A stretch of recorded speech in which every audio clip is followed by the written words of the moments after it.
ছোট্টবেলায় আমাদের বাড়িতে সারা বছর টিনে ভরা মুড়ি থাকত। পাড়ার নুড়ি সারোয়ারের মা টুনি ফুপুকে নিয়ে সারা দিন মুড়ি ভাজতেন মা। এক খোলায় বালি, এক খোলায় চাল ভেজে একসাথে মেশালেই ঝাঁঝর ভর্তি মুড়ি খলবল করে উঠত জালে তোলা রূপলি মাছের মতো। সারাক্ষণ আশেপাশে ঘুরঘুর করতাম মুড়ির এ লাফালাফি দেখতে।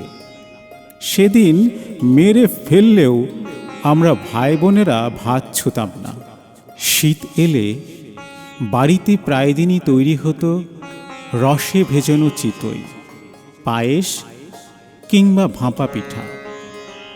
সকালে রোদমুখী বসে খেজুর রসে ভেজানো চিতই পিঠা খেতাম।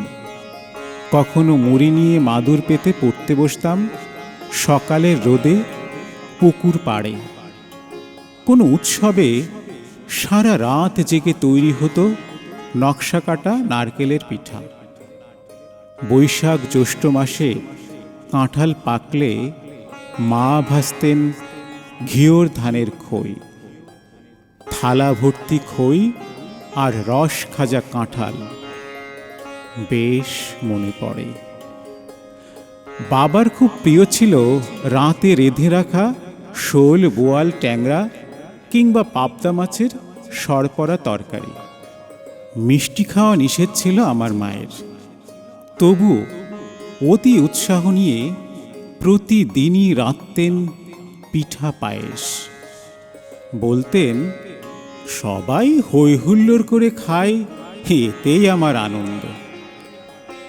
খোকা চাচাকে দিয়ে সেমাই কাটার কল কিনিয়েছিলেন মা।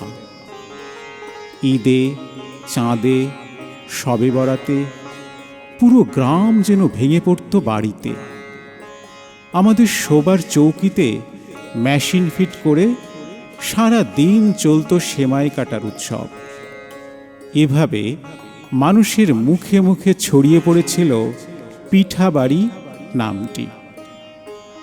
পাড়ার মুরব্বীরা গাল টিপে আদর করে বলতেন, পিঠা বাড়ির ছেলে। এখন মা নেই, পিঠা নেই, নেই টিন ভরা মুড়ি।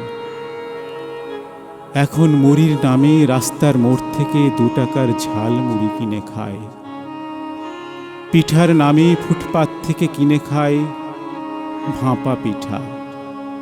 বঙ্গবন্ধু এভিনিউতে পিঠা ঘরে বসে খায় রসে ভেজানো চিতই পিঠা।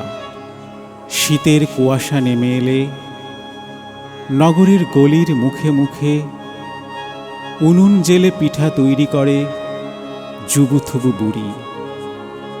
সদ্য তোলা পিঠার ধোঁয়ায় ভেসে ওঠে আমার মায়ের মায়া ভরা মুখ।